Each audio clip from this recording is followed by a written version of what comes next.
বহুরূপী cinema নিয়ে এবার পূজায় হাজির হচ্ছেন টলিউড অভিনেত্রী কৌশানী মুখার্জি।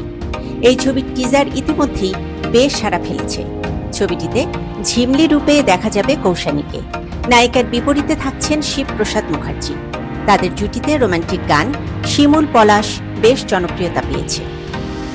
গত বৃহস্পতিবার ছবির দ্বিতীয় গান আজ সারাবেলা এর মিউজিক লঞ্চ ইভেন্টে নানা কথা প্রসঙ্গে অভিনেত্রী নিজের জীবনে আসা মুখোশধারী মানুষদের নিয়ে মুখ খোলেন। কৌশানী তার আশেপাশে থাকা মুখোশধারী মানুষদের চিনতে পারেন কিনা প্রশ্ন করেন সাংবাদিকরা। নায়িকার উত্তর, আমি যদি চিনতে পারতাম তাহলে তো খুব ভালোই হতো। আমি অনেকবার ধাক্কা খেয়েছি, অনেকবার লাথি খেয়েছি, কিন্তু তাতেও আমি পুরোটা শিখে উঠতে পারিনি। কৌশানী বলেন, এখন এই মুখোশধারীদের চেনার প্রসেসে আছি।